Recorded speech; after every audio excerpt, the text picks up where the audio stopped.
अस्पताल की ओर से हेल्थ बुलेटिन जारी किया गया है। जो पुलिस वाले घायल थे फिलहाल तो हेल्थ बुलेटिन आपने सुना, जिसमें जानकारी दी जा रही है कि 3 पुलिस वाले हैं, तीनों घायल हैं। और अब इस एनकाउंटर पर हमारे साथ सीधे जुड़ रहे हैं उत्तर प्रदेश के पूर्व मुख्यमंत्री अखिलेश यादव। अखिलेश जी, मेरा पहला सवाल आपसे यही, आपने ट्वीट करके अपनी बात कही है। आपने कहा है ये कार नहीं पलटी है, राज खुलने से, सरकार पलटने से बचाई गई है। किसने बचाया है? किस पर आप साजिश रचने का आरोप लगा रहे हैं? इस एनकाउंटर पर आप क्या सोचते हैं?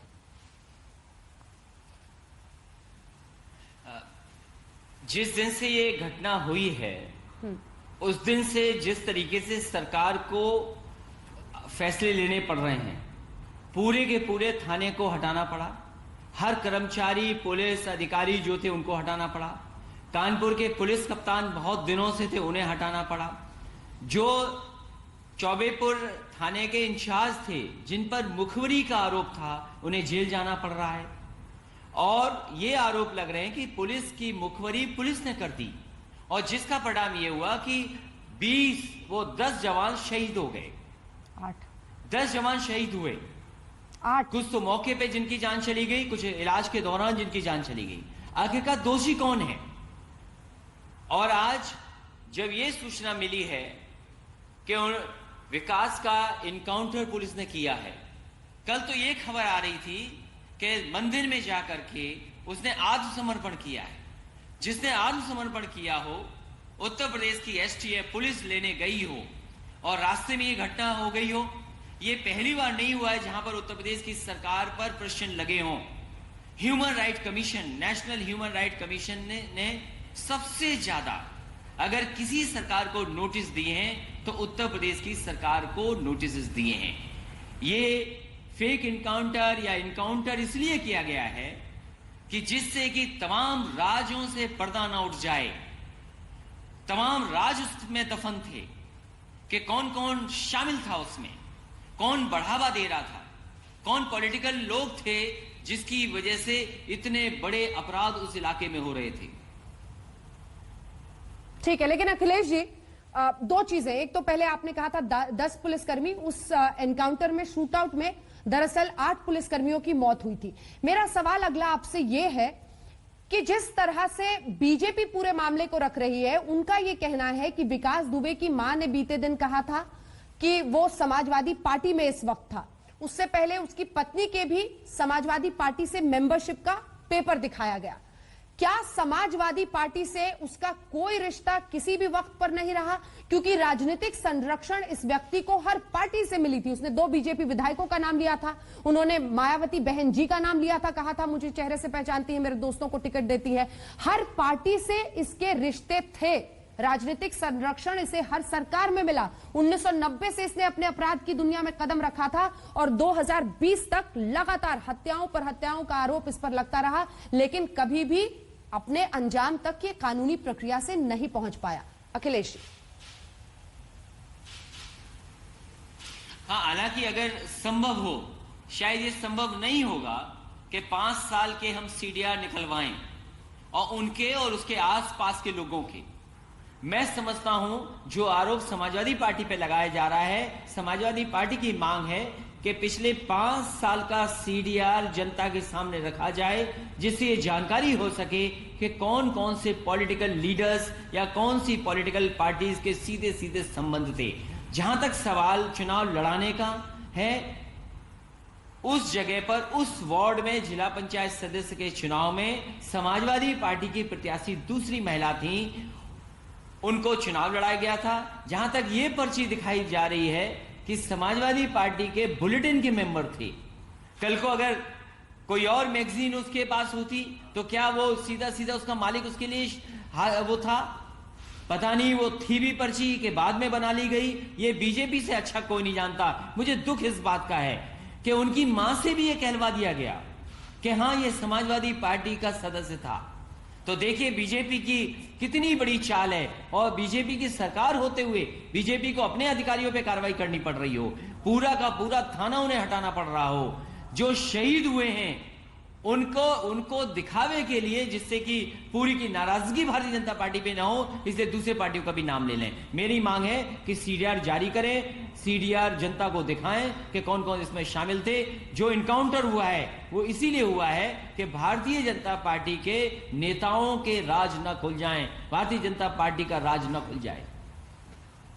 आप योगी आदित्यनाथ के पहले मुख्यमंत्री थे सर उत्तर प्रदेश के, उस दौरान भी ये अपराधी उस तरह से कानपुर के पूरे इलाके में अपना दबदबा रखता था। कौन कौन बचा रहा था इसे? राजनीतिक संरक्षण क्या आपके दौरान नहीं मिला इसे? अपराधी की सूची में इसका नाम तक नहीं डाला जाता था?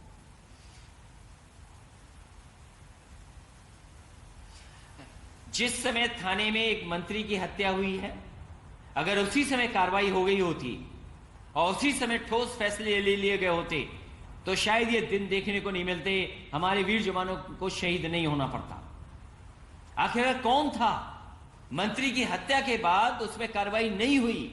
इसीलिए मैं आपसे कह रहा हूं कि देश जानना चाहता है और देश जाने कि आखिरकार कौन लोग उसको बढ़ावा दे रहे थे। इसीलिए मैंने सीडीआर की मांग की है। सीडीआर क्या गलत है? अगर कोई समाजवादी पार्टी का शामिल रहा होगा तो वो भी जनता जान जाएगी समाजवादी पार्टी के लोग शामिल हैं, और अगर भारतीय जनता पार्टी के लोग शामिल होंगे तो वो भी जनता जान जाएगी कि आखिरकार भारतीय जनता पार्टी के लोग शामिल थे उसमें। तो आप ये कह रहे हैं अखिलेश जी कि चाहे उसको मार दिया गया हो, अभी भी अगर उसके कॉल रिकॉर्ड्स सामने किए जाएं तो किस किस में संपर्क था, किस किस से संपर्क था, ये सार्वजनिक करके देश को बताया जाए कि वो किसके साथ टच में था, कौन उसको बचा रहा था, हर सरकार में कौन संरक्षण दे रहा था। यही कह रहे हैं आप? मैं सहमत हूं इस बात के लिए, मैं सहमत हूं 100% मैं सहमत हूं इस बात से कि सरकार केवल विकास दुबे का नहीं, विकास दुबे के साथ साथ जितने भी सहयोगी थे उन सबका सीडीआर जारी हो और जनता को बताया जाए कि कौन कौन इसमें शामिल थे, किस नेता से किस अधिकारी से संबंध थे। और ऊंचे स्तर के अगर अधिकारी से संबंध नहीं थे तो इतना बड़ा कांड नहीं हो सकता था। इसीलिए सरकार अपने राज ना खुल जाएं, इसीलिए उसका इनकाउंटर कर दिया गया। अखिलेश जी, विकास दुबे की मां क्यों कह रही थी कि इस टाइम वो सपा में है, भाजपा में नहीं? इस बात को मैं भी नहीं समझ पा रहा हूं। मैं भी इस बात का दुख है मुझे कि एक मां ने ऐसी बात क्यों कही और आखिरकार किसके कहने से कह दी। क्या लग रहा है आपको, ये भी बीजेपी की साजिश है? किसी ने सरला देवी से बुलवा दिया? बीजेपी क्या कर सकती है? बीजेपी साजिश ही करती है, षड्यंत्र करती है। अब दूसरे पहलू पर जाते हैं। आपने आज एनकाउंटर पर सवाल खड़े किए हैं। देखिए अखिलेश जी, इसमें दो पक्ष हैं, जिसमें परिवार वाले पुलिसकर्मियों के आज सुबह से आज तक पर जुड़ रहे हैं। बीते दिन भी हमारे साथ नेबूलाल जो सब इंस्पेक्टर मारे गए थे, उनके बेटे थे। उनके लिए इस पूरे मायने में इंसाफ का मतलब था कि विकास दुबे का भी एनकाउंटर हो। यह न्यायिक प्रक्रिया नहीं है, कानूनी प्रक्रिया नहीं है, लेकिन बावजूद इसके कई लोग हैं जिनका गुस्सा इस गैंगस्टर के खिलाफ बहुत ज्यादा था। वो पक्ष सवाल खड़े कर रहा है कि अब जब वो एनकाउंटर में मारा गया है तो मीन में क्यों निकाल रहे हैं कुछ राजनेता। उनके लिए आपका क्या जवाब होगा? स्वाभाविक है, जिसने अपने परिवार का सदस्य खोया है उसका दुख हमसे भी ज्यादा होगा, कई गुना ज्यादा दुख होगा। और दुखी नहीं होगा ऐसे अपराधी, और ऐसे अपराधी के प्रति अगर कोई सहानुभूति रखेगा उसके प्रति गुस्सा होगा। मेरा मानना यह है, क्योंकि यह साजिश छोटी नहीं है, पूरा का पूरा थाना हटा दिया गया हो, पुलिस ने मुखबरी करी हो। मैं उनके परिवार से या आपके माध्यम से कहना चाहता हूं, ये घटनाएं उत्तर प्रदेश में दोबारा न हो, पुलिस के लोगों को अपनी जान न खोनी पड़े। इसलिए जरूरी है कि किस तरीके का नेटवर्क इस अपराधी ने पुलिस विभाग में और सरकार में और राजनीतिक दलों में बिछाया हुआ था। इससे मैं समझता हूं उनके परिवार भी सहमत होंगे कि कम से कम ये साजिश बाहर आए कि कौन कौन इसमें शामिल थे, कौन उसको बढ़ावा दे रहे थे, कौन उसको इतना बहादुर बनाने की कोशिश कर रहे थे, कौन वो अधिकारी थे, कौन सरकार के लोग शामिल थे, कौन राजनेता थे जो इसके लगातार संपर्क में थे। अब बात पुलिस महकमे की। अखिलेश यादव जी, आप कह रहे हैं कि यह साजिश के तहत फेक एनकाउंटर किया गया है।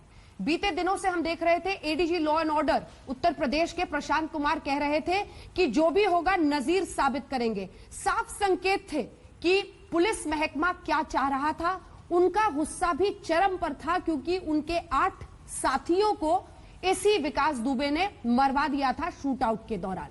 उनका गुस्सा, क्या आपको लगता है कि ये सब कुछ योगी आदित्यनाथ के इशारे पर हुआ है? यूपी एसटीएफ योगी आदित्यनाथ के कहने पर एनकाउंटर कर रही है, या फिर आपको लगता है कि ये पुलिस महकमे का भी गुस्सा था इस शख्स के खिलाफ? ये जिम्मेदारी मुख्यमंत्री जी की है कि उत्तर प्रदेश में कानून का राज हो, न्याय मिले लोगों को, जनता न्याय समझे। जहां तक सवाल अधिकारी क्या कह रहे हैं मैं उसमें नहीं जाना चाहता हूं, लेकिन सरकार को यह जवाब देना चाहिए।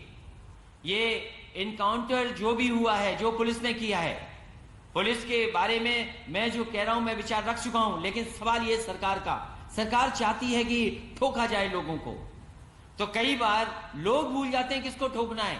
क्या पुलिस नहीं पिटी उत्तर प्रदेश में इतनी? क्या देश में सबसे ज्यादा कस्टोडियल डेथ नहीं है उत्तर प्रदेश में? क्या नेशनल ह्यूमन राइट कमीशन ने सबसे ज्यादा नोटिस उत्तर प्रदेश को नहीं दिए? क्या इन बातों को हम सब भूल जाएंगे? सरकार के लोग भूल जाएंगे ये बात? आप कैसे भूल सकते हैं ये बातें? आप किसी को भी मार दें, ये अधिकार किसने दिया है आपको? ये बताइए, नोएडा में सुजीत यादव, जितेंद्र यादव को कैसे मारा गया, ये बताइए, मुझे बताएं। क्या वो इंस्ट्रक्टर नहीं था जिम का? आज वो अपाहिज, वो चल नहीं पा रहा है। कई घटनाएं मैं बता सकता हूं जहां पर ऐसी घटनाएं हुई हैं जहां पर जो निर्दोष लोग थे उनकी जान ले ली गई। क्या सरकार बताएगी कि एक आईपीएस दूसरे आईपीएस पे आरोप लगा रहा है कि भ्रष्टाचार हो रहा है, ट्रांसफर पोस्टिंग में पैसा लिया जा रहा है? देश में हमें उदाहरण दीजिए, कहीं ऐसी घटना हुई हो तो बताइए। अखिलेश जी, आपको एहसास है कि आपकी ये तमाम बातें सियासी करार दी जाएंगी? जो परिस्थिति है उसमें माफिया राज का अंत करने के लिए, कुख्यात अपराधियों का अंत करने के लिए योगी आदित्यनाथ उत्तर प्रदेश के मुख्यमंत्री ने ऑपरेशन क्लीन चलाया हुआ है, और उसी ऑपरेशन क्लीन में ऑपरेशन एनकाउंटर्स हो रहे हैं, लगातार हो रहे हैं। आपकी बातें सियासी करार दी जाएंगी, क्योंकि वो कह रहे हैं कि माफिया राज का अंत करने के लिए हम सख्त कदम उठा रहे हैं उत्तर प्रदेश में। फिर इस पर क्या जवाब दीजिएगा कि आप तो अब यहां तक कहा नरोत्तम मिश्रा ने कि सियासी ये रोना धोना चलता रहेगा? अखिलेश जी, देखिए, जिस तरीके की सवाल आप पूछ रही हैं, मैं ये जानना चाहता हूं आपसे। मुझे ये बताइए, सरकार को क्यों फैसला लेना पड़ा उस थाने को पूरा हटाया? पुलिस की मुखबरी किसने की कि घेरने आ रहे हैं विकास दुबे को? मैं आपसे जानना चाहता हूं वो कौन लोग थे? जब जो सीओ शहीद हुआ है उसने जो चिट्ठी लिखी, क्या पुलिस कप्तान को नहीं कार्रवाई करनी चाहिए थी? ये कौन देखेगा? मैं आपसे जानना चाहता हूं, बताइए, सीओ जो शहीद हुआ है उसने जो पत्र लिखा था पुलिस कप्तान को, कार्रवाई नहीं की, उसका जिम्मेदार कौन है? आप मुझे बताइए। पूरा थाना हटा दिया गया, मुखबर को जेल भेज दिया गया, आप बताइए जिम्मेदार कौन है उसके लिए? पुलिस कप्तान को पीटीसी लाइन हाजिर कर दिया गया, क्या जिम्मेदार नहीं है? आप बताइए मुझे। और फिर थाने में एक मंत्री भारतीय जनता पार्टी की हत्या कर दी गई। विकास दुबे नहीं बनता अगर उस समय की सरकार ने फैसला कड़ा लिया होता तो। और जहां तक आप ऑपरेशन क्लीन की बात कर रही हैं, क्या निर्दोष आदमी को मारना, कस्टोडियल डेथ हो जाना, ये कानून व्यवस्था कहेंगे आप? क्या उत्तर प्रदेश कस्टोडियल डेथ में नंबर 1 है कि नहीं है? मुझे आप इसका जवाब दीजिए। नहीं, ठीक है, आपकी तमाम बातें अपनी जगह पर सही है। जब आप कह रहे हैं निर्दोष का एनकाउंटर, तो निर्दोष तो नहीं कहा जा सकता ना अखिलेश जी। निर्दोष कैसे आप कह सकते हैं? मैं आपसे ये जानना चाहता हूं कि नेशनल ह्यूमन राइट कमीशन ने सबसे ज्यादा नोटिस किस प्रदेश को दिए, ये बताइए मुझे। कस्टोडियल डेथ कहां हुई है? पर अखिलेश जी, यही तो मैं आपसे पूछ रही हूँ। सिस्टम की जिम्मेदारी क्या है? खुलकर डंके की चोट पर अखिलेश जी, पुलिस के लोगों का खुलकर डंके की चोट पर कल बीजेपी प्रवक्ता ने आज तक पर कहा कि 116 लोगों का एनकाउंटर हो गया है हमारे राज्य में, अपनी पीठ थपथपाते हैं। और उसके बाद हमने जब पूछा कि अब क्या 117 हो जाएगा, तो वो मुस्कुरा रहे थे। ये तो परिस्थिति है, एनकाउंटर पर एनकाउंटर खुलकर हो रहा है। और जिस थाने की आप बात कर रहे हैं, वहां पर सीओ देवेंद्र मिश्र ने चिट्ठी लिखी थी एसएसपी को, किसी ने कुछ नहीं किया। विनय तिवारी को, विनय तिवारी जो एसएचओ था, थानाध्यक्ष था, उसको मीडिया के दबाव के बाद 6 दिन के बाद गिरफ्तार किया गया। अब तो सवाल यह है कि कौन इस पर हाथ रखेगा और कैसे इस पूरे मामले पर जो लॉ एंड ऑर्डर को लेकर गंभीर सवाल खड़े हो रहे हैं उसको विपक्ष के नेता के तौर पर आप लोग कितनी सक्रियता से आगे ले जाएंगे? मिस्टर यादव, मैं आपसे सहमत हूं कि अगर आपका प्रेशर नहीं होता, आपके लोगों ने अगर चिल्ला के प्रेस के लोगों ने नहीं कहा होता, तो शायद वो ऐसो जेल नहीं जाता जिसने मुखबिरी की और जिसकी वजह से इतने हमारे जवानों को शहीद होना पड़ा। इसीलिए मैं कहता हूं कि सरकार को जो काम करना चाहिए, सरकार लॉ एंड ऑर्डर कैसे बेहतर हो, पुलिसिंग कैसे बेहतर हो, बेहतर टेक्नोलॉजी का इस्तेमाल कैसे हो, हमारे पुलिस के लोगों की जरूरतें क्या हैं, आप उस पर क्यों नहीं फैसला लेते हैं? अगर आप पैसा लेकर के ट्रांसफर पोस्टिंग करेंगे, पैसा देकर के आप झूठे मुकदमे लगाएंगे, पॉलिटिकल लोगों को आप फंसाने के लिए सुबह से शाम तक साजिश करेंगे, तो आप कब लॉ एंड ऑर्डर देखेंगे? आप उत्तर प्रदेश की खुशहाली का रास्ता कैसे अपनाएंगे आप? ठीक है, अगर आप चलिए, आपने कई गंभीर और बड़े सवाल खड़े किए हैं। जी अखिलेश जी, बड़े सवाल आपने खड़े किए हैं, लेकिन योगी सरकार का ये भी कहना है कि ये दबिश भी उन्होंने ही विकास दुबे को पकड़ने के लिए कराई थी। एक सेकंड सर, विकास दुबे को पकड़ने के लिए दबिश भी उन्होंने ही कराई थी। पुलिस जानकारी दे रही है, जरा